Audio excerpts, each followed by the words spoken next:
Hey everyone, you know what time it is. This is the Hear Me Out show. Coming live and direct to you from ABN Radio, London Metropolitan Station. I got in the studio with me, my man's one and only Chef Nee. What up, Chef? Hello guys. Interesting topics today. Yeah, man. Also, we got in the studio one and only Dr. Julius. What are you saying, Dr. Julius? Off camera coming into the picture, but yo, what's up, people? Yeah, man. And we also got Peter in the studio. Peter, what are you saying, Peter? It's all good on my end.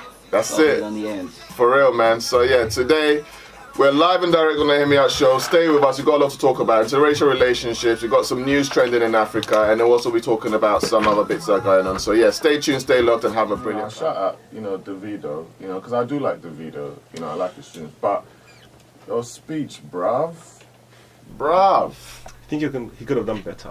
No, that was poor quality. I don't know who his PR is, but you should, if you're doing something right and you're expecting to win, you'd have known you were nominated. So there's a chance that you're gonna have to stand on stage. Just come and talk about Africa and talk about food. What? I mean, yeah, the speech was a bit disappointing, considering the fact that there's been a campaign for a couple of years asking the BET to give the award during the live shows as compared to giving it and you do that, so obviously they're going to giving it before the show start. And because I mean, in our mind, it's kind of like you invite us for the party, we're not allowed to at the table, so you all can come for the BET Awards, give it the award before the show starts, and you guys can sit and watch the show, which we felt was like a bit disrespectful. But so if you're gonna invite us, then go like the 100 mile and invite us and give it on. And so the fact that the award was given whilst the live shows was going on, it's a big deal. So I mean, we thought like Davido would have touched on that topic and said, so finally like a campaign or whatever, because people actually spoke out. I know, like I remember explicitly how Sarkodie started the campaign. Shout out to Sarkodie. Talked seriously about this, and I mean, last year also boycott the BET campaign as well because I mean, so yeah, I mean, Davido could have done well in terms of the speech that he gave, but generally we are happy that now we are invited to the table. Well, but it's a platform. If you've been invited to the table, it's a platform. I'm giving like big ups to BET for listening to the complaints of the people and stepping up to the plate. And maybe, as NK saying, maybe David failed us. But he mentioned jollof, which is like a big deal for Africans in general. Ghana, I mean, Africa know about jollof. We got a much what do you mean? Come and talk about some, investments, some Wakanda movement. Do something positive. That's true. Like sell Africa to them. What kind of poor quality advertisement is that? Yeah. Eat our food. I'm like, dude, you got a platform. You're speaking to millions of African Americans who are looking for something. That this whole Wakanda movement, I think I was a bit gassed, but Wakanda's not a real place. Africa is. So the more we're getting put on the map, we need to let people realize that we're about more than what people think they see on TV. Yeah. So when you've got that platform and people are now buying into your music, you're an international act, you go on stage to talk about, I want to talk about Africa. Eat our food. What? What kind of... Like, I was just like, how? No.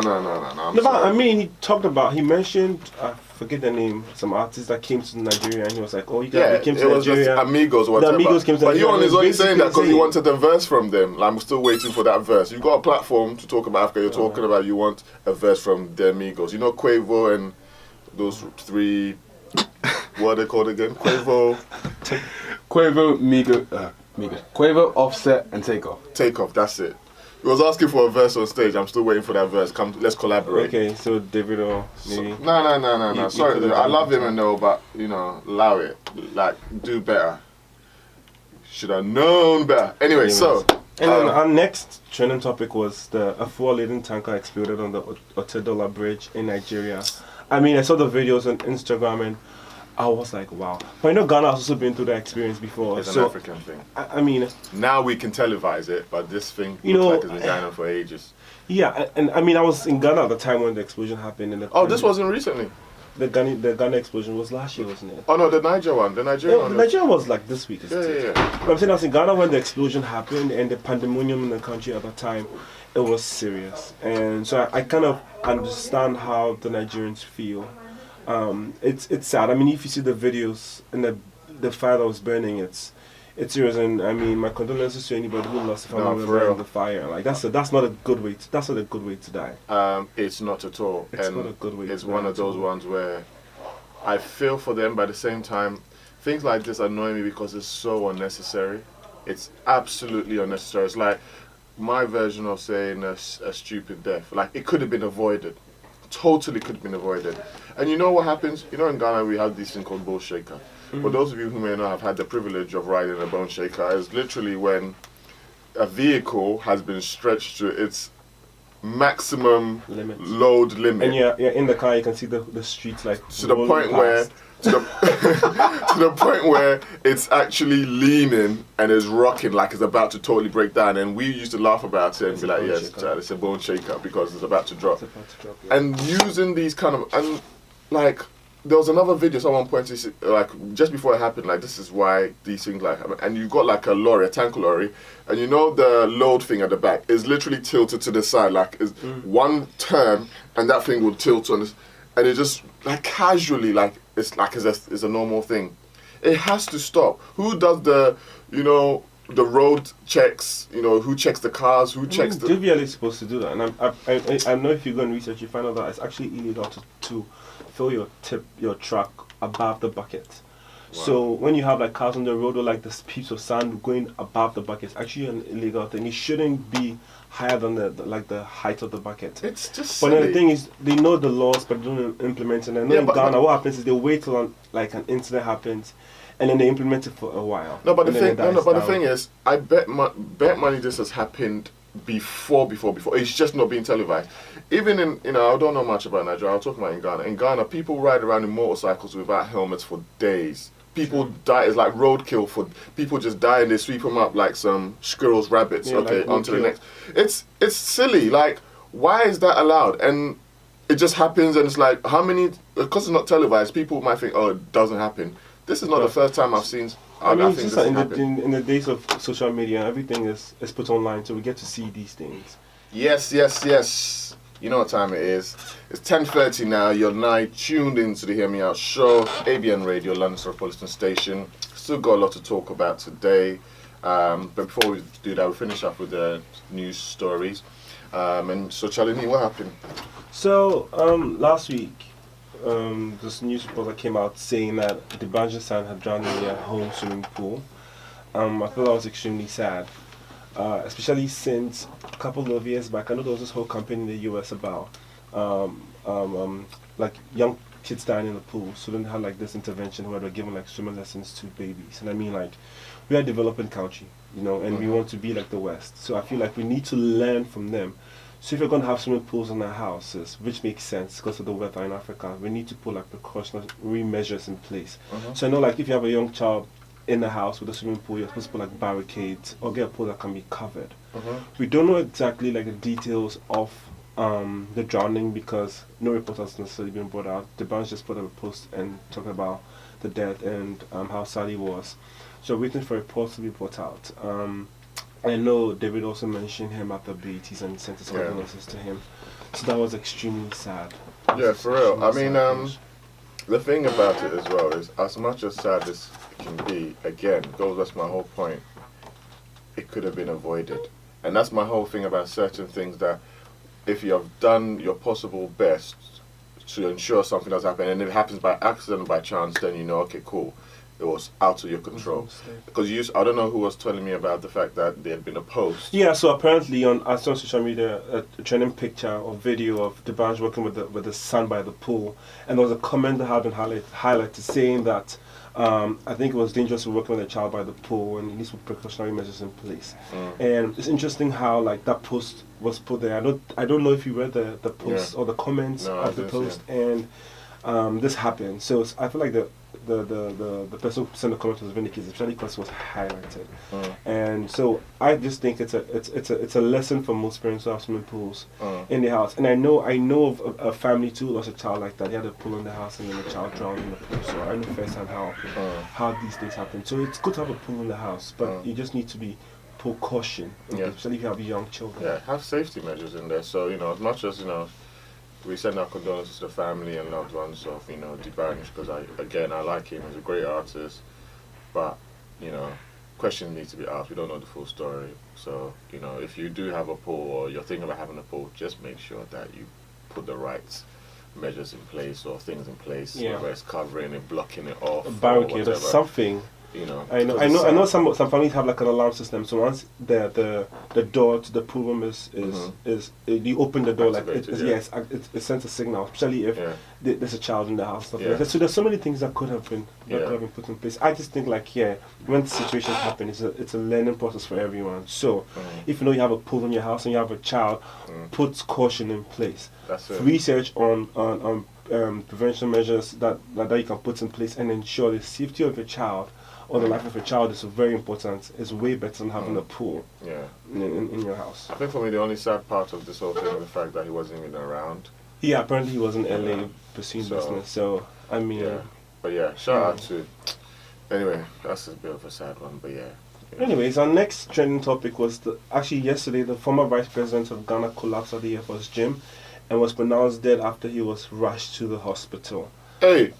Oh yes, former Vice 3 President deaths in 1 week. Mr. Arthur passed away yesterday, and the funny part is he passed out at the gym, at the Air Force Gym, but the thing is, I've actually seen someone pass out at the gym before. He was going hard on the treadmill and he passed out. And the funny thing is, as in passed out and died? No, he collapsed, and we had to like literally resuscitate him. Like he was gone. He was on, I think it was elliptical, and he was just he just dropped. And the thing is, before this happened, my trainer said this guy will pass out.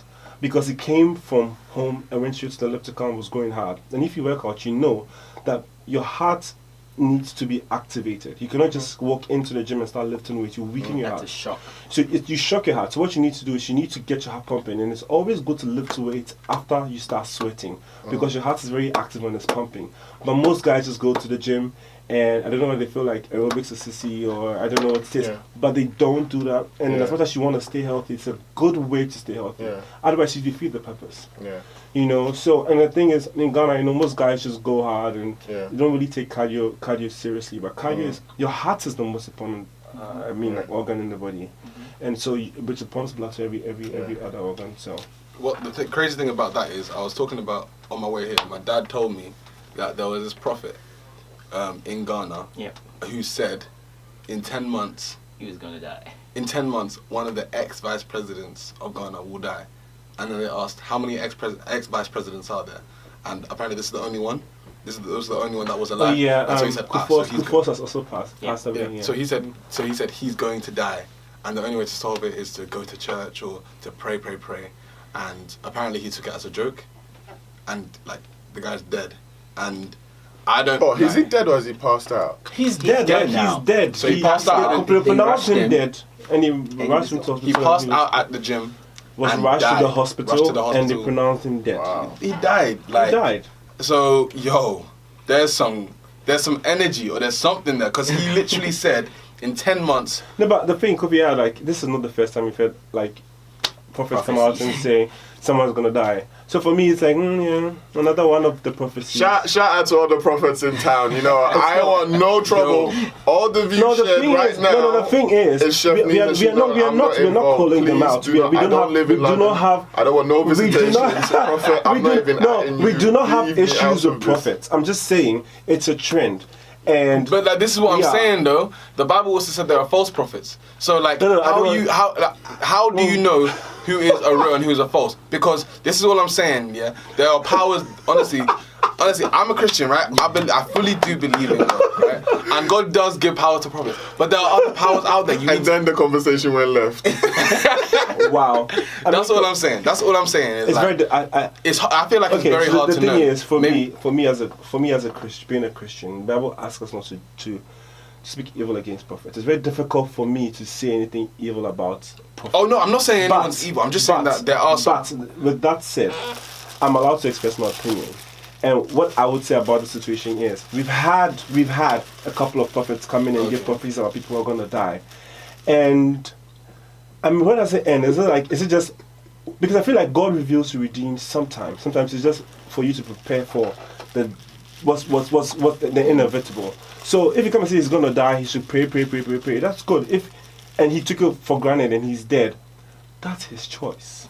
Right. Yeah. You know, I'm 100%. I'm speaking out of ignorance right now. I don't know. So any of these views, I'm just asking questions to understand. Okay. No, for real. So as he said rightly, these are his views. And that was Mr. Arthur's choice. Yeah. And these are his views, and any views that's being shared is his own. Yeah? But it's like NK wants to take himself out of it. If Ofcom is listening, I don't want no Ghanaian press come and say, and there was this young team on ABN Radio. ABN Radio ain't got that kind of fine. No, but see, NK, I like what Kofi Ad said because he's speaking from a point of view that's not biased. Because Kofi, most of the time, is speaking from not ignorance, but he's trying to understand certain things because he's been raised in a different country, a different understanding. So he's asking genuine questions. I mean, if you've lived in Ghana and you've been through the whole Ghanaian system, you can't be a bit biased. So I like the fact that Kofi always takes us in a tangent that is different from how we would typically have had a fresh perspective. Like he brings we never thought about it this way. Yeah. So, but with that said, we send our condolences to the family. Oh no, for real, 100%. Our hearts are with shout out you. the prophet, or do we just leave? No, let's just shout out the family. There's a trend happening. Have you noticed that the vice presidents always die after they're out of office and they don't get to become the president? It's something that's happening. Think about Aka, think about Aliyu Mahama, think about now Emisa. I'm raising my hands. I don't know. But who said they were meant to be so who's the current president? vice president now, so that we can start praying for? I don't honestly though. I think when it comes to Ghanaian politics, it will be very hard for a vice president to become president because if you look at the trend, there's a line, and where do they fall in the line? Because typically, if it comes to most of the political parties, you can have an idea of who they're projecting in terms of their views and who they will typically push forward for press conferences and stuff.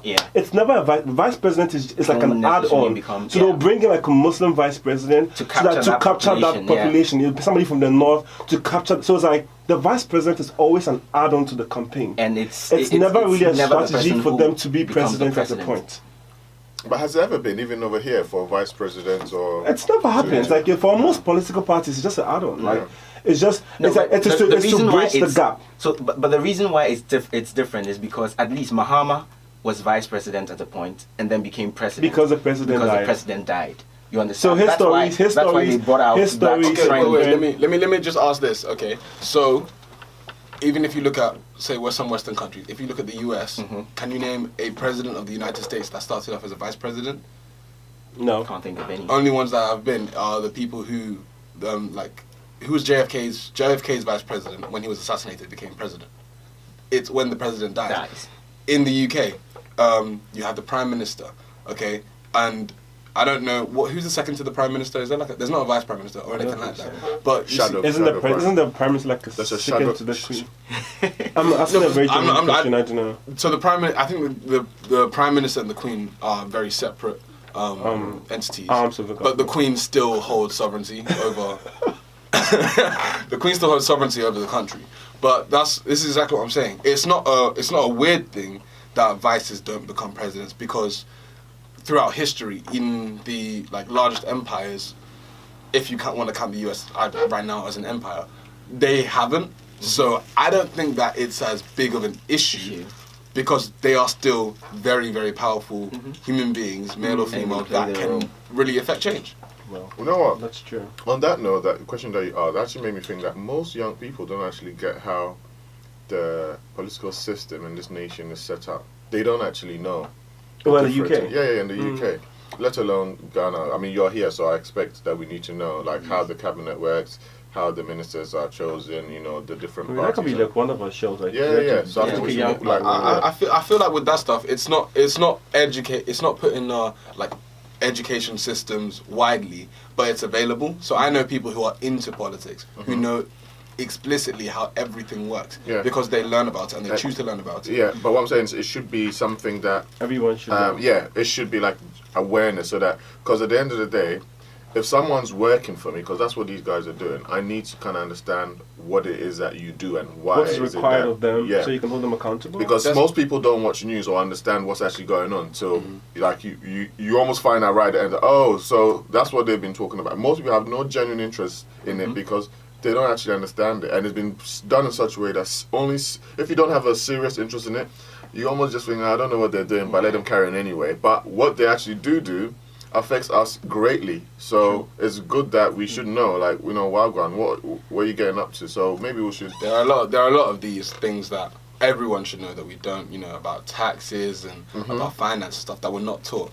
And I think that speaks to an education reform, but we can get into that another day. That's it. That's what we're about, man. Hear me out, show. You know what time it is, man. So yeah, we're here to educate the people. We're gonna take a quick break again, because obviously it's the Davido one that what do you call it?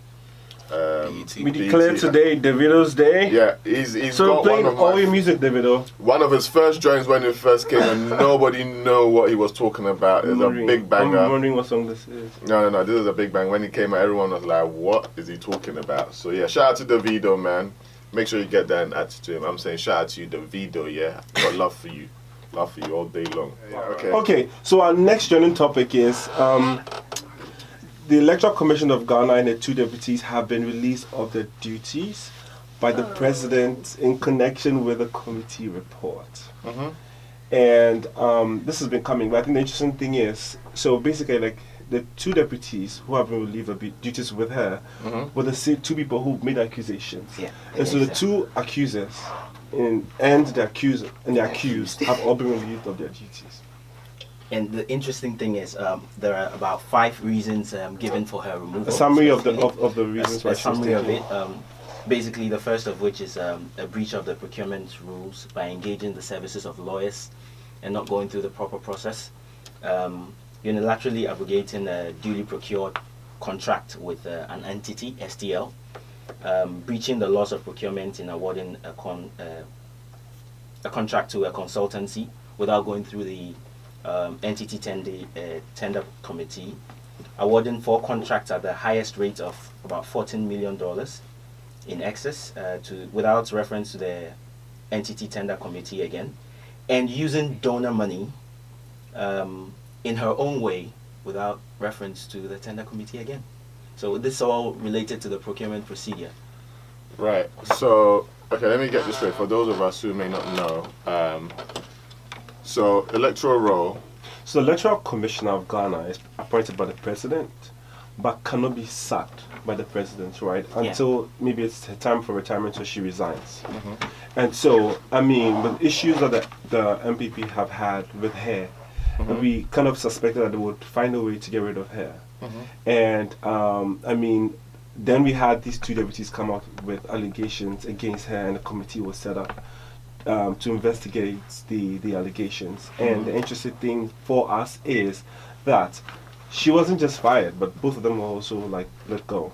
And based on what Peter said, this is a summary of the report that was put out. The but what I'm saying is, why were they making allegations against her? There are various things that were said. I mean, based on what he are the deputies also, like, is it like, obviously it's political, is it yes, NPP, so there's NDC? an underlying political reason, alleged, that is, because we can't confirm it yet, but the point is, because Charlotte Osei was the EC when the NDC was transitioning at that moment, or they were incumbent, and at that same time the MPP were also coming in. Now, she wasn't going to declare the election because a political party was declaring themselves as a winner.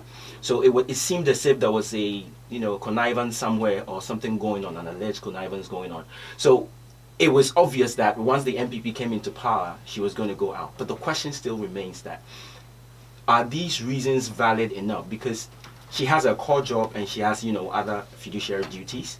These are fiduciary duties. So that's one question we need to be asking. She said that she's going to respond to it sometime soon, but she wants to let the... Yeah, she wants, I mean, because of what happened yesterday, which is the death of the vice president, she wants, like, to give the family time to mourn before she releases, I guess, says her part of the issue. But the thing is, even before the MPP came into power, there were allegations against her. I mean, personally, talking about how she wasn't qualified. Like, the MPP felt like she wasn't qualified in terms of age. And even there wasn't even a question as to her nationality. Like, there's been a lot of attack on her as a person. And she's had a lot of strong backing from the female community, like, just globally, like, people backing her as a female. Because they felt like it was an attack because she's the first female commissioner we've had. And so they were attacking, and some of the attacks go personal, like attacking the personal life and stuff like that. So she's had issues with the government. And then during the election times, there were issues with the declaration of the results in terms of the MPP felt like she was sitting on the results, vis-a-vis she felt like she needed to do it the right way. So there was a misunderstanding when it came to the declaration of results. Yeah. So, I mean, like, as a previous, like, based on the happenings that went on before the MPP came into power, we sort of knew that they would find a nice way to get rid of her. And so I just think that this is what the MPP is saying, and even the statement that we've just read is a very broad general statement. We need to read like press releases from both sides to like understand. There's a lot of vague statements. It's kind of like Trust we me, knew this was coming. This is going to be a long battle. We knew this was coming, and we are not surprised. But the technicalities of it is But something what that we would need to be get. the NDC's interest in keeping her on? Well, they appointed her in the first place. And the thing too is, most of the time, people feel like if the party Right. appoints a commissioner, you sort of have like a stronger arm. It's just like the US. Yeah, but the thing is, the Supreme Court. if that's the case and you've kind of shagged it anyway, then what's the use? Of getting rid of her. No, yeah. Because she's Because already another- messed up another- anyway. She another- didn't put you back into power, so why are you... No, but it's not the NDC trying to put her Is back the into power. MPP that have let her It's go? the MPP that have let her go. Oh, okay. No, Yes. but what I'm saying is, why would that be an issue for the NDC? It's not an It's issue not for an the issue NDC. for This the is an NDC. MPP. This is an MPP Charlotte say thing. Oh, okay. Oh. And she's such a feisty lady. Trust me, this is going to be a long battle. It's going to be a really long battle. Good luck, Charlotte. Shout out to you. Okay, so... Grace is here. Amazing Grace. Hi, Grace. She woke up. Oi! Hi, Grace. Hi. It's good to have you back, Grace. Yeah. Yeah, it's good. It's good. So, yeah. She Okay. just stunned. Okay, are you shy? Yeah. Anyways, No, but no. Grace, we're waiting for you. What's trending topics globally? Oh, good. Okay. So, this week, one trending topic that I saw everywhere was the death of Lissandro Guzman Feliz, who was the 15-year-old teenager who was basically hacked to death outside a bodega, which is like a shop in Bronx, New York, in the United States of America, and it was trending everywhere. I mean, I couldn't watch the video to the full extent, like to the end, because Oh, you haven't seen it? I watched. I saw the part when they were dragging him out of the corner store, and then they brought him outside. But things like that really just. When I saw the guy with the machete, I just had to turn it off because it's gut wrenching, and it's horrible, So, what happened was this happened around like 11:40, and this teenager, Lissandro Guzman, was in a shop, and he was attacked by 5 members of a Dominican gang. In America, they go by the name of Trinitario, some sort, yeah. And it's basically to do with it's sort of like mistaken identity. One of the the head of that gang, his niece was caught up in a sex tape scandal, and the guy who was in the tape with her, his identity was mistaken for Lissandro, allegedly. So let's put alleged in there. So allegedly, that it was a mistaken identity, and so they thought that the other members of the gang thought it was him. So they, I guess, were going to take revenge on him because the tape was being circulated around social media, Snapchat, and so because that's their leader, they wanted to take revenge, and so they got hold of this young man and hacked him to death. And what was sickening is the fact that one of them was holding a machete. Like, they beat him up, stabbed him repeatedly, and then like hacked him to death. And he in his wounded state, he ran to like the nearest hospital, and so I don't know how he did it. He's such a strong guy, and he died right outside the hospital. He wasn't able to make it. And it's just, if it truly is a mistaken identity, then I mean, they've just killed a 15-year-old child. To me, 15-year-old, you're still a child. Like, you're still a child. But the thing is, the story is. First of all, I want to hear from you guys. This is one of those. I want to know what you guys think. Who caused this in the first place? That's what because I was just reading now. There's a lot. Some people are blaming the young girl that has been caught up in this mix. Her and her father. They've been. People are blaming them. Some people are blaming them because they're saying, because the video was circulating and it got to his uncle that, she was kind of being blackmailed in some sort. So people are taking revenge on her behalf. So she's been putting the blame in. They've been receiving death threats, and her father's really scared for their lives. So some people are blaming her. Some people obviously blaming the culprits, the gang members, and the head of the gang has actually kicked the gang members out. So my question, wait. So I have a question for Grace. So my question is, so the video wasn't something that was done like and released by her. It was like they were blackmailing her with the video. Yeah, I think people got hold of it and they were circulating it. People got hold of it and they were circulating it around. Yeah. Well, I think there's a lot to talk about there. So let's just take the news and then we'll come back in like the next couple minutes. Most of you may not know this one. So yeah, this is called Adeba. So for all my Ghana sisters who do not know what Adeba means, this is the joint for you right here. Okay, this is top notch. Absolutely love it. Enjoy it. Yeah. This is a special one from me. Adeba. Where's my Adeba tune going? Jesus. Okay, it's coming. So yeah, before that we were talking about what do you call it? Desandra. Yeah, so let's finish that and then. Yeah, so obviously going back to that story, it's allegedly a case of mistaken identity, and we were just discussing off air right now that it's like who's truly to blame. As we mentioned just before we took the news, some people are blaming the young girl who's been caught in the mix-up, and some people also blaming, because when he went to the shop, the reason why I went to the shop was because a friend told him that he should loan him some money. He should bring, I don't know, $5 or something to the shop and meet him there and give it to him. So there's also that possibility of, because if you watch the video, there's such fear and trembling in the young guy because he's just shocked. Like when I saw the video of him being dragged, it's like he's like, what is going on?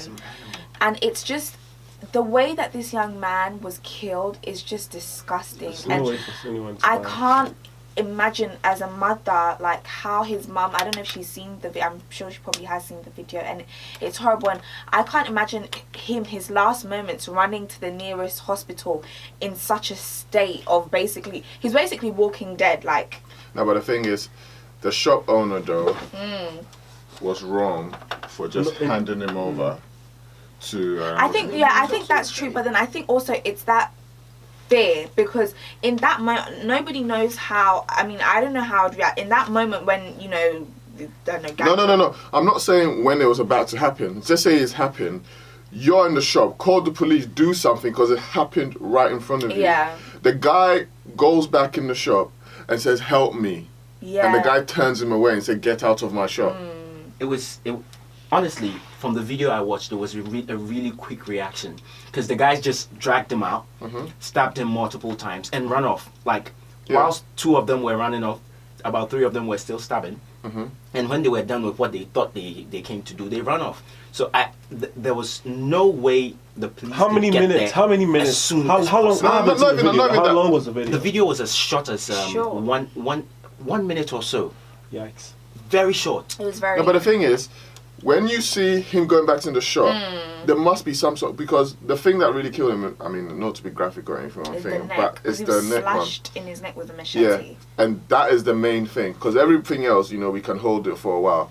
And when you're running, you're putting pressure on your muscles, and that pumps blood. You're pumping blood out. So by the time he got there, he was like, the last bit of adrenaline. Listen. That's what I'm saying, he was basically walking dead. Like.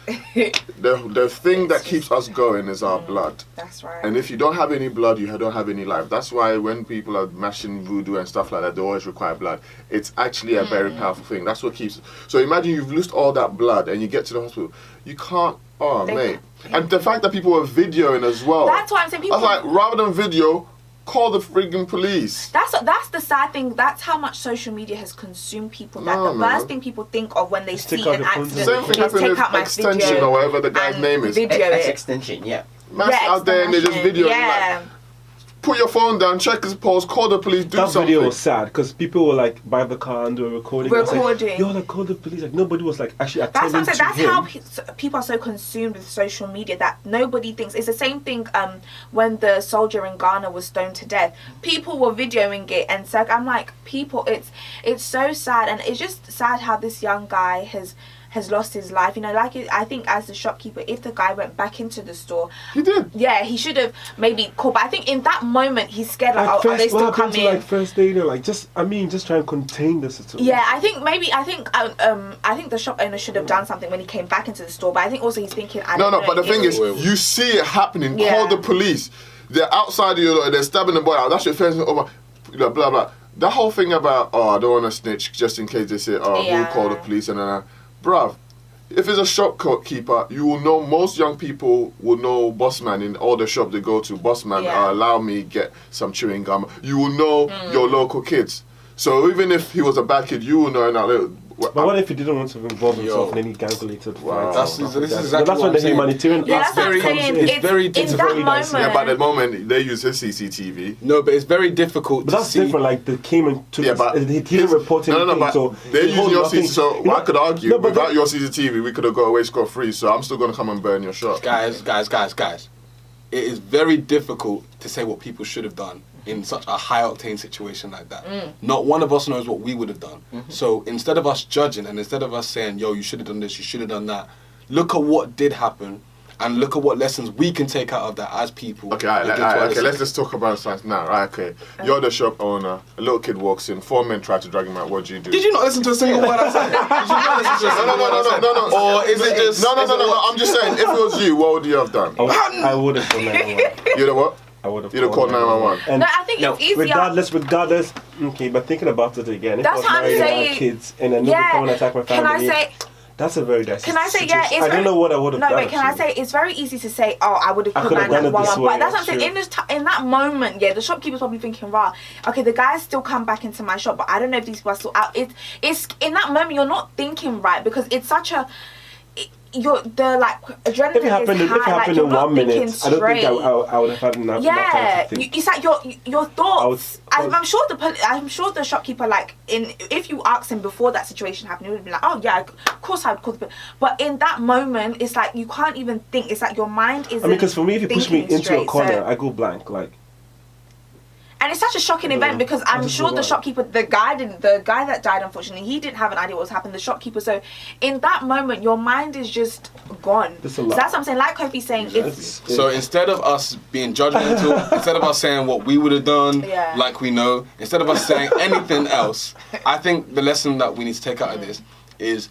always be vigilant on the situation that is happening around you because you never know what and I could think happen. I think that you go taking that. I think these young men that committed this crime, you know, on behalf of the one thing I've learned with these gangs and things out there is the leader never gets himself into. He just like deploys all these young men and they do all the things for him. And in this instance, I mean, they've been kicked out of their gang.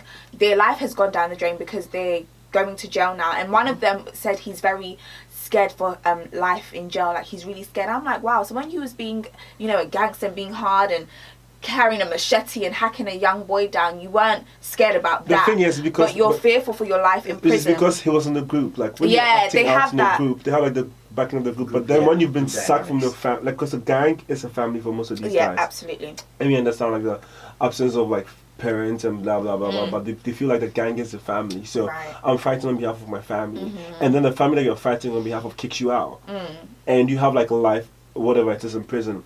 It's then the picture becomes clear because I think like your mind is blurred. or Yeah, what has because murky, a lot then of them, it's now hit it's them. just so Because when I was it watching, hits you when you're alone. Like they've left Yeah. you. Like the people that you're really fighting for have kicked you out. Like Yeah, they've because when thrown you out there. yeah, when I was watching the video of them in court, having their charges pressed against them, and they were all like in tears, their heads hanging low, and I think it's now hitting them one by one that wow, this is actually what's happening.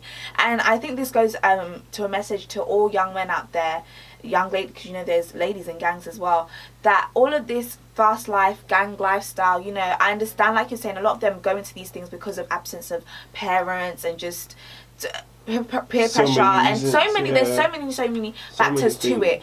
But in the end, if it lands you in situations like this should be a learning lesson that it's not worth it. It's not because worth at the end of the day, the main gang leader is still there. He's okay. He's not involved in this. At the end of the day, they went to go and fight on his behalf, so-called behalf, and their lives, and a lot of them are so young. I see 18-year-olds, 24-year-olds. It's like, so much life ahead of them, and it's all gone. And to this young man, I was just reading, he wanted to be a detective when he grew up, and he was part of the NYPD Police Department Explorers program, and he had such a bright future ahead of him, and that's all been taken away. It's interesting how it always happens to these kind of people, like. Yeah. I'm sorry to say, So almost I like think- always person. I think Never that- happens to any of these people. I think Yeah. that lesson that you said is very it's a good one to end on.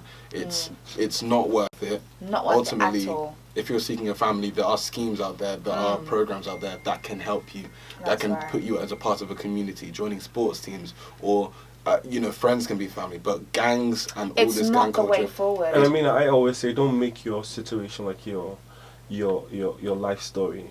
You can make your situation a testimony. Like, so many people have been through what you're going through and have come out like glorious or victorious. So you don't have an excuse. Like, young people nowadays, I'm sorry to say this, they always want to play the blame game, and it's because he did this to me, that is why I am this way. That's true, but there are other people too have been through the same thing and have come out victorious. So what is your excuse? Yeah, I think- I'm not saying that's not hard, it is, but there's always a way out. Yeah. So when we come back, we're going to get into another discussion on another trending topic. But Yeah. yeah, guys, I think that this was a very insightful And discussion. we also want to send our condolences to the young mean, man's yeah, the family. and just his mum. Watching the funeral, his cannot mum, imagine. she looked so broken, and there's a photo of her, I think when her son had passed away, and she was lying on his chest, and it's sad. So I can't imagine how she's feeling. I pray that God gives her the strength and the courage to move on, and this story, sends a message out there to all these young people. So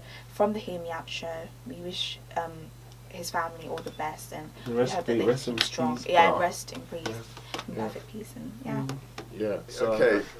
Adreba. Yeah. Those of you who don't know what Adreba is, it means lovely young lady.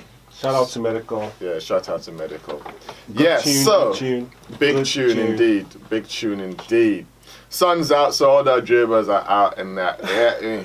Man like Croydon, all my Croydon man, them out there. Just don't get yourself in any tricky, sticky situations. You should know better. So yeah, time is now 11:16. Got a lot to talk about, especially about interracial relationships. And we've got a good example from Love Island. I know many of you do watch Love Island and you have a lot to say about Love Island. So I'm actually going to open up the phone lines for this one so that people can actually call in and share your views. Studio number is 0208-670-7300. I'll repeat that again. That's 0208-670-7300. The easiest way to remember is probably remember 0208 and then 670-7300. 670-7300. All right, let's talk. So, Love Island. As the resident Love Island expert, which I would never thought I would say, man. Wow, it's great, man. I started watching Love Island like the end of last season, and it was interesting because when I got into it, there was a black guy called Marcel. There was a black girl. She was light skinned, I think. Her name was Montana, and like instantly I was attracted to them in the show because I was like, oh, they're interesting. I can see, I see myself as you could put yourself in their shoes. Yeah. It was just interesting. This season, there's one black girl called Samira, right? And everybody else, there's two light skinned guys, and everyone else is white. Come into the house, you've been white. Okay? And the way I justified that to myself is, you know what? At the end of the day, this is England. Not really, like, if you go into London, diverse. Birmingham, Manchester, diverse. Go to Worcester or Sheffield or somewhere like a small town. This is a white country, and we have to remember that this is actually a white country, and this show is for the white country. So I completely understand that. But then, last night's episode, Samira says there are 6 new boys in the villa. Samira says she's had bad luck. None of the guys have gone for her. Maybe it's because she's been too outspoken or adventurous or whatever. So then she sees a boy that she has her eye on, and goes and talks to him. And then this boy, the first thing he says is basically, "Oh, what does this other girl think of me?" And the girl that Oh my god. exactly, and the girl that he's talking about, everybody loves her because she looks like the Kim Kardashian classic, big lips, white girl with blonde hair, looks like a bit of a model, bit of a softcore porn star apparently. You know, she's done all this stuff. And like Samira, she's a beautiful girl, not a beautiful black girl. She's just a beautiful woman, okay? And to the fact that she was actually crying because she felt no one likes me, no one looks at me like they look at Megan. And Megan, literally, she could have been a paralegal, but decided to drop out. Oh, I saw that on Good Morning. Right? Britain, yeah. She could have been a paralegal, which is basically like a lawyer. And she dropped out of that to do modeling, Love Island, you know, pursue this. Samira is a very, you know, nice, intelligent, funny woman, and who happens to be black. And because she happens to be black, everybody in the house, nobody looks at her, nobody wants to. And it's just such a shame that she was made to feel like that. And when you looked at Twitter that night, or even today, Samira is popping because loads of black women I know have said, oh, growing up, I felt exactly like that. To what she was going through last night. So what? Megan is a what'd you say? Soft porn star. Apparently she did softcore porn when she was younger, you know, which is basically. Isn't she young now? No, as in like obviously like a year or two ago.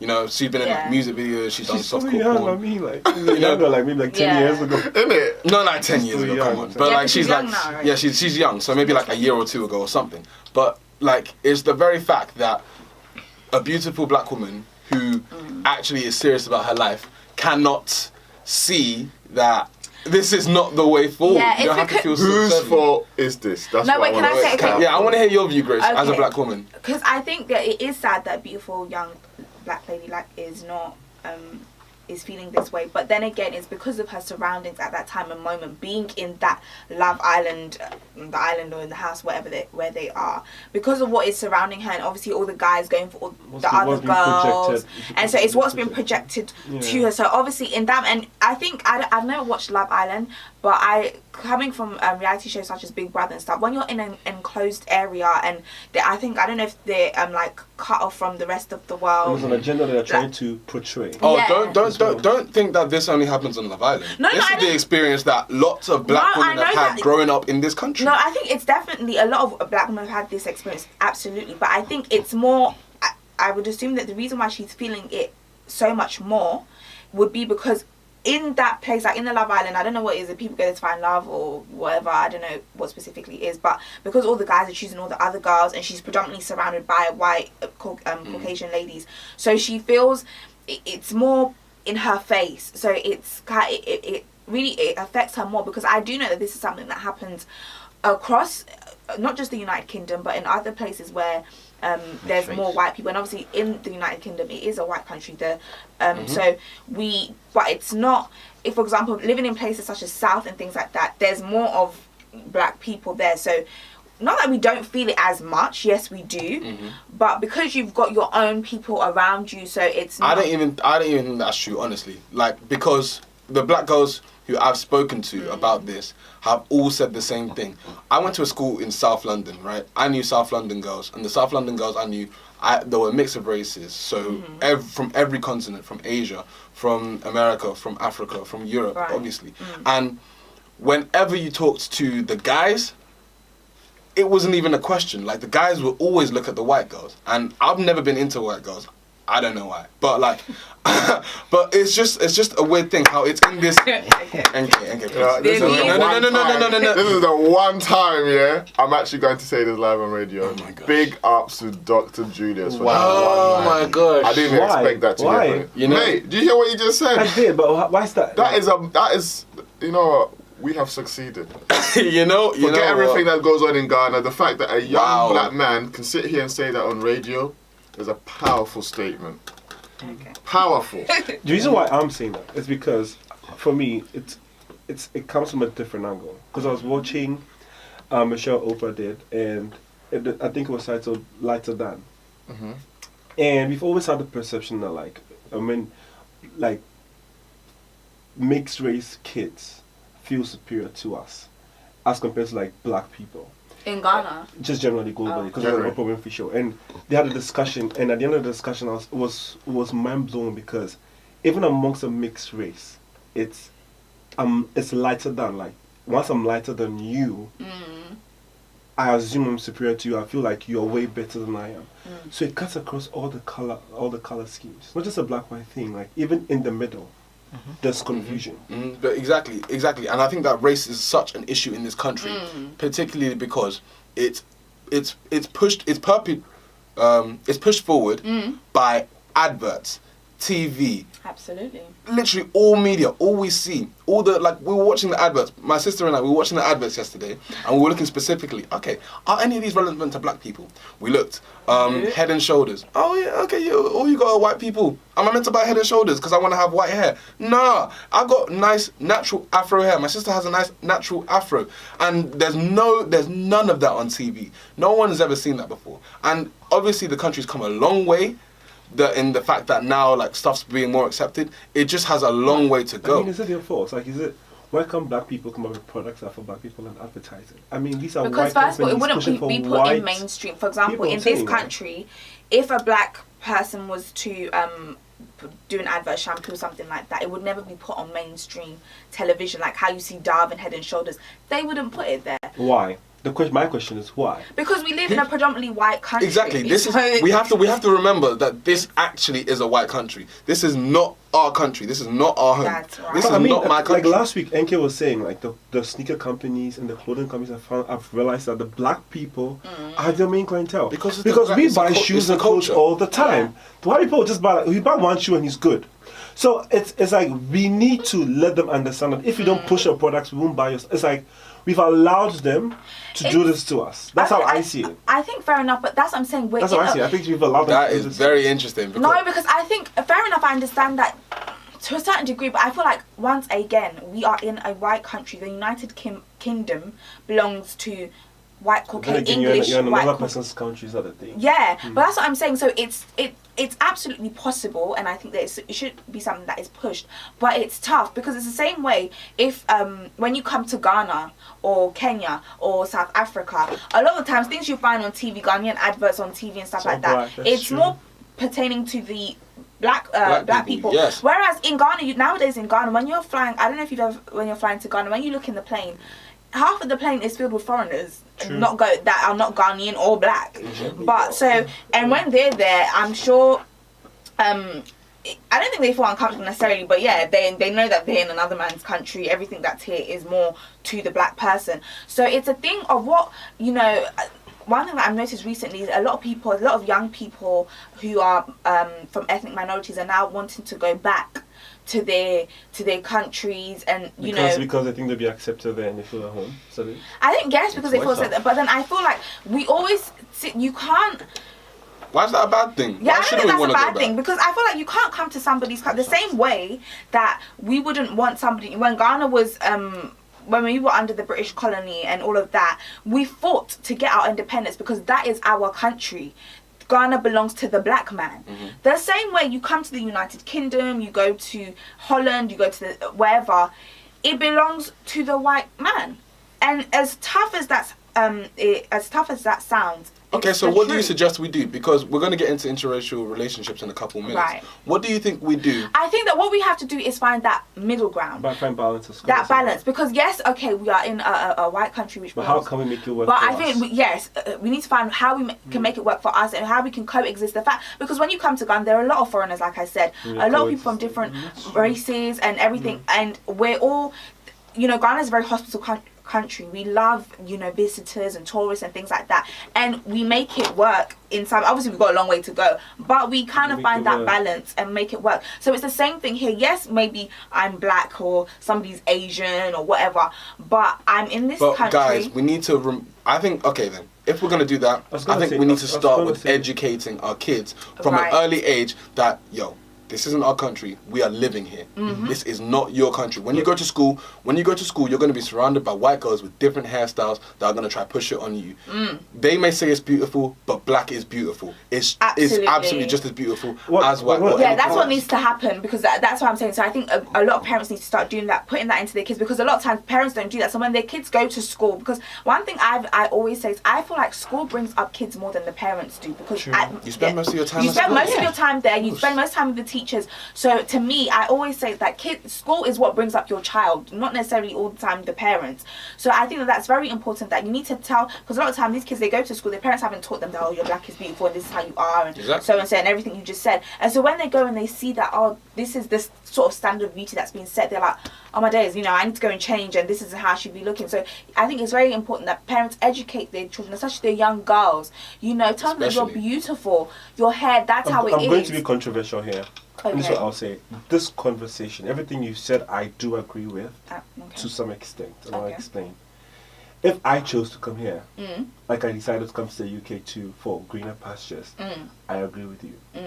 But for someone who's like third generation, whose parents were brought here out of slavery, I won't agree with you, because you brought me here, so you need to accommodate me as a person. Right. So it depends. If I'm here because my parents came to the UK to work and maybe for money to see greener pastures, I agree with what you're saying.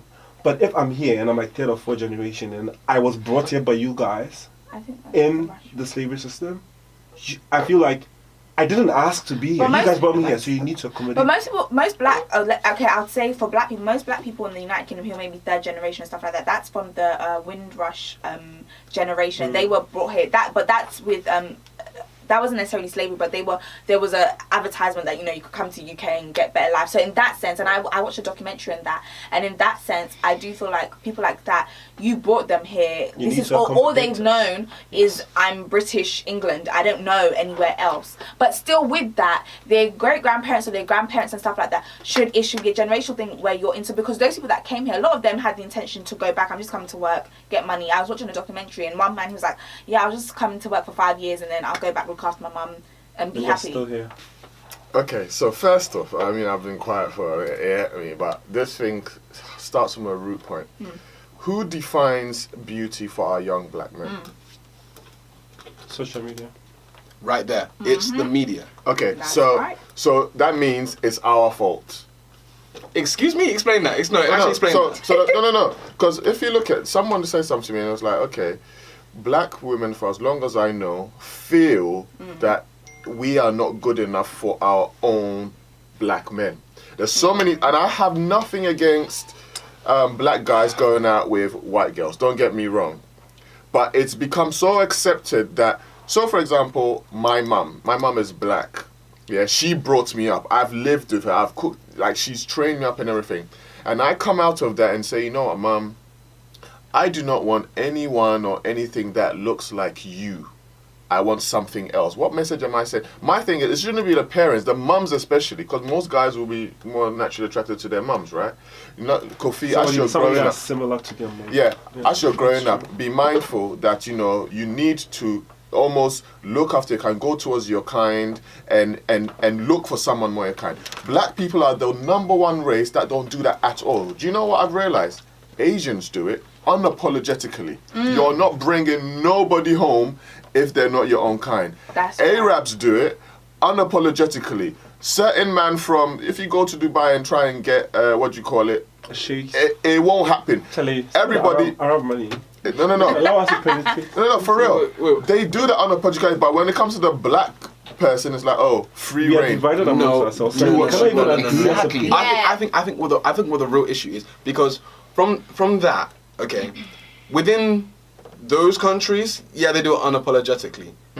That, and we're gonna get into let's get into interracial relationships now. Exactly, that's what I mean. They do it here. So like, if say you're trying to have a relationship with somebody of that heritage, and they say no because of your race, that is very different to them saying that I will not date anybody in my race. Do you get it? No. The thing you said about black men is you felt like black women and black men, like they didn't feel good enough for black men. No. On Love Island, I don't watch it, but I know there's 2 black guys in there. Right. Yeah, straight away. If it was no shade to Indian man or Asian man or anything like that, yeah. If it was an Indian man that went there and now it was an Indian man. He was in the villa and he went for the white girls. Just carry on. Now what? No, now obviously, what? what kind of training has he received? Obviously, a true. No. But what I'm saying is, Let me give you something from He crashed your statement.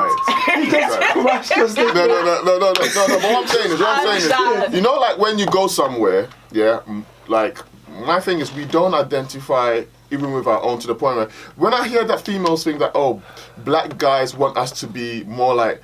Look like white girls, and when they do try it, they cuss them for it as well. It saddens me so bad how much you actually crush the self-esteem of your own kind. Like, why would you? There was a video that someone was on a train cussing a black lady because he was sat with a white lady on the train, talking about how he was some football. I don't know if you guys saw that. Like, you black, and all because you are with a white lady, so you could talk down on your own. It doesn't make no sense. Black boys, hear this and hear me well. You will never be white. You will never, even as much as you get to the highest of high society, though, the best you will get is you're British. I'm telling you, you will. It's true. You'll never be English. So stop doing that thing where you feel like you've been accepted, so therefore you're like no.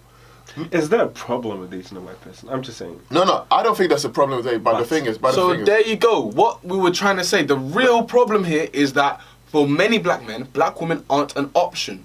No, they don't find them attractive for a big reason, and black women feel that you're my the black woman has been the most hated against race and gender and that needs in to stop. all of history. Do you know how a girl feels wanted? Yeah. If all the black, like most girls will tell you, I'm not dressing for Navy, I'm not dressing. I bet money if she dresses well and she walks down the street and all the black guys are hollering at her, hey, what you saying, shorty? Hey, man. Bruv, your esteem flies through the roof. I don't care what anybody says. Grace can tell. Am I lying?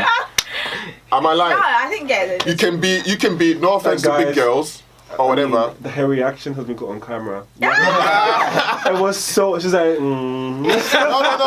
That's what makes you feel like that you're wanted, you're desired. The fact that someone compliments. Like how sometimes they do it for their own gains, whatever. Oh, wagwan rude girl, like that. Just make you feel like somebody appreciates me. They don't get that enough. Especially for your own kind. If the Caucasian man won't do that to you, I kind of get that to an extent that, well, he's not really like Lava Land. The lady was crying. No one's really feeling because you're not really their taste. Someone said in Ghana, "Oh yeah, me taste." Like when it's your own kind, you should feel like I should be a bit more desired because we're kind of come from the same. I feel like you're bashing black men. I also have black No. Black men are the cause of this thing. I would only date white people because black men are trash. Like it goes both ways. Like, but the reason why a lot of girls, can I say the reason why a black woman will say that I'm black woman?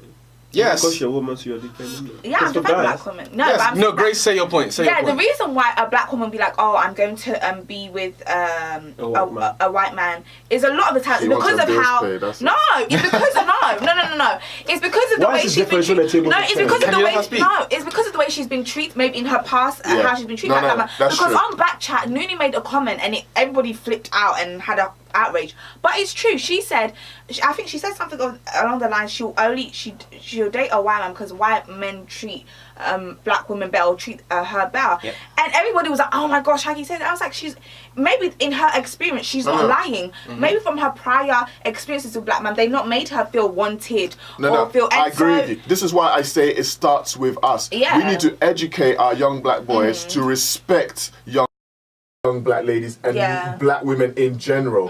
We don't do that enough. That's why it carries on outside in society. Because if your mama's brought you up to respect, your own black kind, the way you even, because think about it could be your sister, it could be your cousin, it could be some sort of relative. That is your own. Why would you diss your own kind? Because for what you just said, people are brought up in schools, okay? You just said it, Grace. People are brought up mainly in schools outside of home. If you go to any school, we are the minority. Fact. The guys who are the classic, blue eyes, blonde, blah, blah, or whatever, the white guys, this is their country. This is where they live. They are the majority. They are living freely. They can do what they want. And because they like generally the white girls, and the white girls are in majority. That's what the black boys are with. Like, we follow. I don't mind if your parents have taken you somewhere like China, where the only option you've got is China Caucasian women. That one, yeah, I understand. The environment that you've been brought in doesn't help you because you have no choice. But this is where you are in London, multicultural. In fact, in London, you got a blessing. You've got from Congo, South African, Cameroon, South African twice, Ghanaian, Nigerians. You got Caribbeans. You got a whole load of people to quench your taste. Yeah, and you decide out of all of that, actually, I want a Caucasian lady. What's your excuse? This is why I've been quiet, is because I'm looking at it from a different angle. Okay. I mean, even in our own context, like in the black context, we can't agree. We don't accept ourselves. I'm going to go back to Ghana. If you're a guy and want to marry somebody from another tribe, it's an issue. So it even goes beyond the black-white thing. Even amongst ourselves as a people, we don't like ourselves. Like, we cannot agree when it comes to marriage.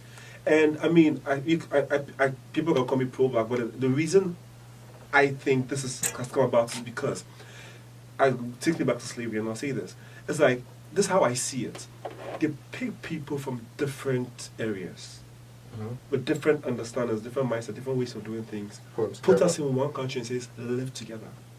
And they expect it to work. I look at Ghana and I'm like, if this tribe was a country on its own, that would be excellent. If this tribe was a country on its own, that would be excellent. Putting us together, it's a problem. So even like in our own context, we can't agree. So we can't even agree as to black or white, even in the culture, in so many comes to the sense of culture. Because I have like maybe people come to me and says, my mom says, if you bring an Ashanti man home, it's over. No. Or if you bring a black person home, it's over. But that one is a totally different. Listen, I'm saying like that's intertribal. That one, there's a reason for it, and there's actually. What is the? No. But when you listen to old folk talk, the reason behind it makes a lot of sense. It's the same thing that the royals, the royal people. That's what we do. Royal people will not allow you to go into certain bloodlines for very good reason. Okay, but the same with Arab, the same with everybody else. But when African people do, we've got a problem with it. We've got to understand, it's all purely political. No, but fair enough. But I'm just saying that that's one thing with me that I just can't comprehend. What, intertribal? Intertribal, because I feel like, for example, intertribal should not result in interracial, though. No, but no.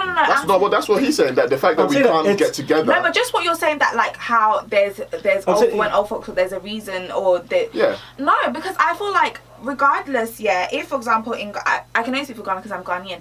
I don't see, as long as you are Ghanaian and that's your heritage and that's your nationality, I don't think there should be no. Fair enough, yes, back in the day maybe, but in today 21st century, I think it's totally unacceptable. Everyone in Ghana should be allowed to marry from any tribe. Well, the point I'm making is, I'm going to try and explain intertribal relationship and why they do it.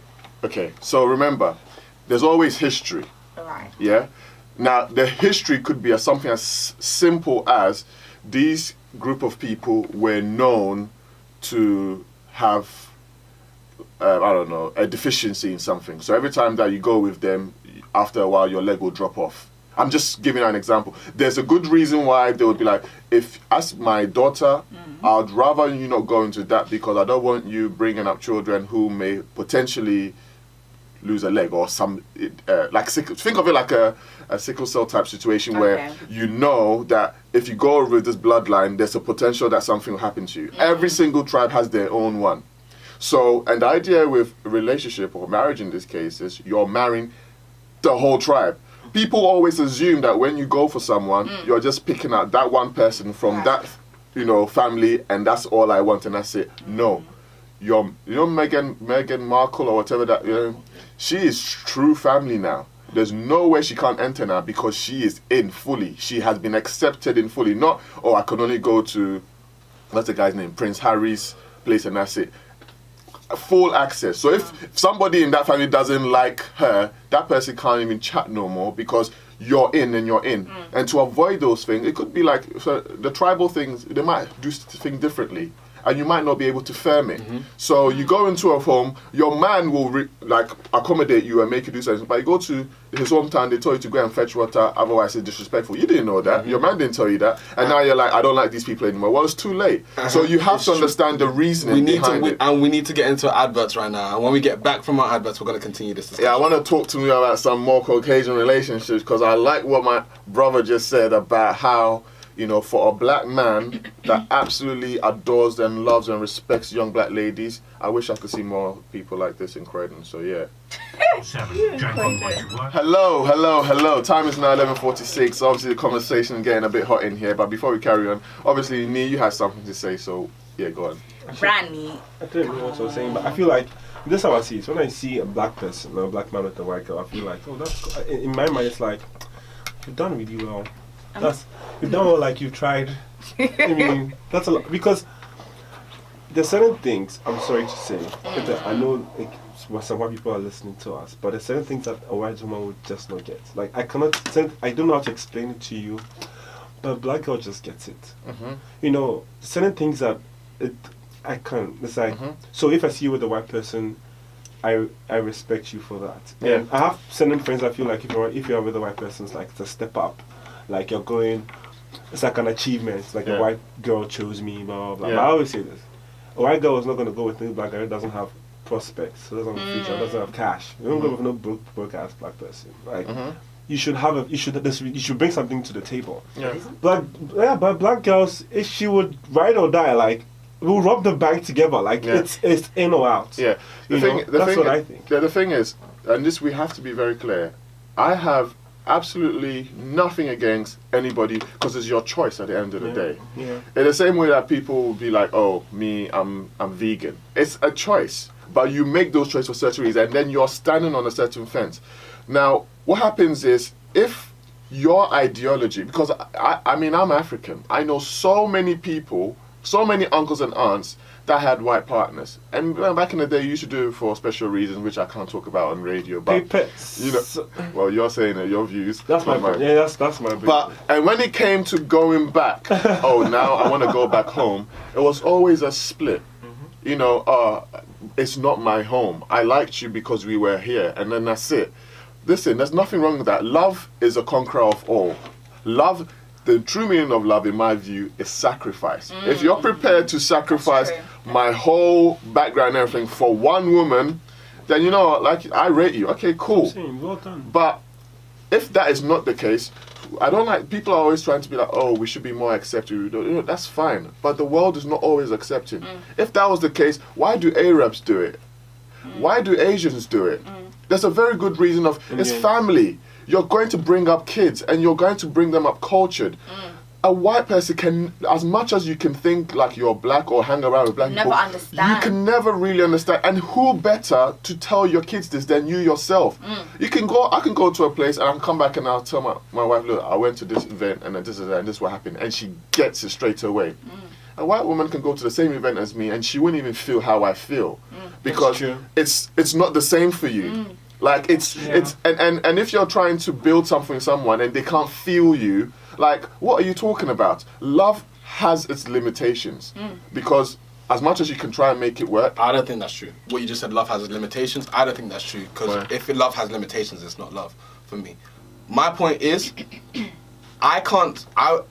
if you want to date a white person, like, genuinely, it's not even in a rude way. I just don't care, because I'm not trying to judge you. Like, you can do whatever you want to do. My argument is, I feel like black women aren't given as equal opportunity, aren't given as fair a chance, and are unjustly and unfairly prosecuted for being black women. And that is my point. That is what I want to stop. And so, if, like, I know some of my mates, they're dating white people, but, like, it's not even a but. They're cool white people. That's fine. I don't care. With me personally, I just don't. I'm like, it's not me. No. Don't get me wrong. You're absolutely right. But what I'm saying is, why? And most of the time, I bet your money is because of lack of information, lack of education, and my perception of a white person or a lighter person is, you're more beautiful. And what I have heard as well is a black girl can go and do, your braids and everything, She could turn up in the workplace, everyone's like, oh, what's that? A white person does the same thing. It's like, oh, that is so beautiful. Oh my gosh. And it's like appropriation. That's exactly what and you're like, hold on, Kardashians but have been doing. this is who we are. But then we get bashed for it. Black guys will be bashing black girls for trying to wear weave, trying to make their hair straight and just that, my whatever. goodness. Cussing and laughing at them for wearing wigs and stuff. But when they wear their hair naturally, that is not as... do you know what I mean? No, Grace got a lot to say about that.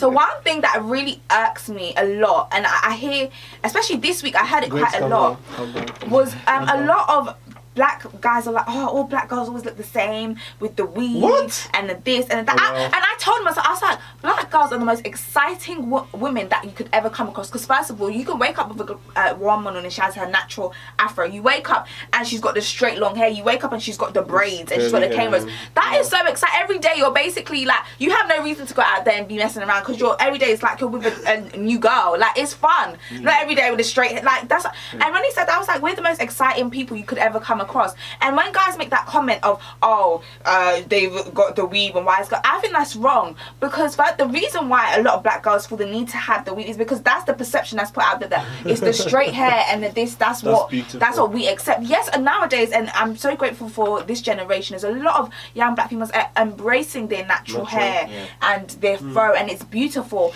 and we need... And because they're doing that, guess what, how the trend is looking now? More Caucasian people are trying to do it now. Absolutely, because right now, especially these past 2 years, braids have been the latest thing. Like, everyone's doing braids, and now you have a lot of the Kardashians have been consistently criticized for cultural appropriation, because they always, rock the braids. Last year there was some cameras that came out, and it was called the Kardashian braids, and everyone was like, hold up. Black women have been doing this for years. I mean, those braids that she does, it's like those boxer braids. And those when I was a child, I used to have like cameras that go all back to school. That's what, but because the Kardashians have done it, it was called the Kardashian braids. And that's wrong. And so, like you're saying, now it's turning now. A lot of Caucasian women are doing the braids and this and that. You know what? I think this is why I talk about education. Young black boys need to start appreciating That's right. and admiring and actually making it cool. And, this generation, there's going to become a new wave where the desire to want to be accepted is fading away. I don't have to be a certain way for you to accept me no more. Right. I see more girls now wearing their fros out. I see more girls now wearing Afro style clothes out. I see more guys now. It's almost like it's become cool again. That which nobody wanted to be associated with. Oh, that's African. Now, actually, anything that's African becomes a cool thing now, and people are let's do more of it. And black guys need to appreciate because black girls suffer. Imagine you're in a class and everybody's all long hair, they're white, they wear makeup, and you're dark skinned. Like, it's a barrier that you have to overcome against. And then once you even try and lift yourself, your parents are always trying to, you're beautiful, black is beautiful, whatever. You get girls trying to bleach themselves, wear all kinds of makeup to make them lighter. And on top of all that, when you find a man, he's all like, you're not good enough, I'm still going. So it's like, at what point does it stop? And it starts from home. Parents used to be educating the kid, just like an Indian man who educates kid that, bruv, when you're ready to marry, I'll go and find you a 6 wives, choose one, whatever. Like, do it from home rather than just leave it to school. I don't believe you should leave everything to schools. I think we have given too much responsibility to the parents. No, that's their job. No, but honestly, the parents are doing their best. And like Grace said, you spend like 70% of your time in school. No, parents are not doing their best. If you're spending 70% of your time in school... I don't mean to cut you, but this is why I think. If all parents are doing their job, trust me, the kids will come to parents come to are not doing that job. And even though you spend most of your time in school, you'd have kids in school with the But your parents ever tell you that make sure... Wait, you know the influence that friends have over your parents at a certain age. It's time we got to a point where we talk to ourselves, blacks talking to other blacks, instead of just putting every blame on the parents. So honestly. friends talk to friends. Okay, where did those friends that you're talking So that's to what get I'm their saying. views From home, So It's if the always from parents home, okay? in each house, if a parent in each house is doing their what we're job saying well, is not like one you or have two good parents. friends. Not one or two parents. It's the community. The entire community is what we're saying. I think that was a very powerful point for us to end it on. But now we need to get into our Ghanaian celebrity of the month. And a future. But before I do that, this is what I'm gonna say. So based on what we've discussed here, this Is he is with a black what woman or if he's not? no, I'm this is gonna what I've shout him got. So basically, if you're a black guy who wants to be with a white woman, that's your choice. But it gives you no right to look down on another black woman. Yeah. It gives you no right to talk down to another black woman. Yeah. They're beautiful in their own right. You dating another race is your choice. Okay, so I'll start with a couple of shout outs to all our listeners in Nigeria: Pamela, Alfred, Jeffrey Utudio, Kemi and the gang, Badu no Joy, which means enjoy your day in Yoruba. Also to our listeners in the UK, I know Boaz and Maya and Z are listening. Yep, shout out to you. Stay Shout lit. out. Now to our Ghanaian celebrity for the month. This is the last Saturday in June, and so we're gonna round off with Miss V, who has been a celebrity for Is she with a black guy? this or- June. No, she's actually not dating anyone. She's single at the Okay, moment. well, Miss V, if you're listening, yeah, do us proud, yeah, do it for the culture. Yeah, and I mean, our I hope celebrity. she doesn't wear straight hair either. No, she's actually a natural. She has a song called Natural Girl. I think we should play I'm that a one. Yeah. natural girl. I'm playing Let's that. go for Nah, natural. nah, That should nah, be. nah. Yeah, Miss V, we're gonna tag you with that video. Like Yeah. that song Yes. just sums up our discussion. But our final trivia about Miss V is. So her debut was she's been nominated for several Ghana Music Awards and won the title of Unsung Artist of the Year in 2014 and the Best New Artist of the Year in 2015. Her debut album featured appearances by a collection of popular artists including Shatta Wale and Stone Boy. So this month you all got to understand and know who Miss V was. And our artist for next month, I'm excited. But it's interesting how it's very difficult to get like dates of birth for Ghanaian artists. It's like it's a lot of work. I like footballers. You type like Ghanaian celebrity dates of birth for Ghanaian celebrity, and give you like politicians and police CID, and I'm like, oh, are those celebrities? Well, then maybe in Ghana those are. Trust me. No, but you know, shout out to Miss V. I didn't even know about this song. Yeah, she's Natural got Girl. Natural Girl. That's my favourite song. Yeah. With Stone Boy. With It's powerful. I can't remember. Was it Lauryn Hill that who sang that song? I Am Not My Hair. India Ari. India India Arie. Yes, yes, She was yes. like that are the ones Yeah. that need to be kind of pushed out more. So black girls can leave your house knowing that, look, I am beautiful. My skin is beautiful. My skin don't even crack. Like, speak those positive messages. When a black guy sees a black girl, you know, don't be trying to be rude Black to is her. beautiful. You're beautiful in your own way. Yes. Your hair's amazing. I know natural hair is a bit difficult, but once you figure your hair out, And also, let me just say this: just It's because I'm wonderful. saying that black is beautiful, I'm not necessarily saying that any other race is not. not good. Yeah. But I'm shouting my thing. Yes. You shout at your thing. Okay. So I'm saying, black girls, you're beautiful. That's you're right. absolutely Beautiful. amazing, and we You're respect beautiful. you. We love you. Stop listening to those false messages Don't allow about anybody you to talk need down to on you. bleach Yes. your skin. You need to No. do You your don't hair need to saturation, bleach. mate. You are God's wonderful creation. You That's are right. made in a powerful image, and you are the mother of more sons to come. See yourself as queens, man. That's what I'm saying. So yeah, so this one goes out to Miss V. From Miss V. Yes, we need shout out. Like we Natural just end Girl. our show. Yeah, we're gonna It's end almost it on that. Stay natural. Thanks Shout out for to Kofi listening with to his us. natural. Thanks to Yes. Kofi's Toot, natural toot, toot, hair. They'll be toot, seeing toot. it on I got natural Instagram. hair. We all have natural hair. I got natural Grace has hair. got some amazing I'm not sure about. Yeah, man. Obviously. No, wait, let's look at NK's natural hair. Yeah, natural hair. Trust me. God is my barber. You get me? Amen. So, yeah, man. Have a good weekend, guys. Have a This is lovely Natural weekend, Hair. We'll everybody. see you next week. guys. 10 to 12. Have a blast.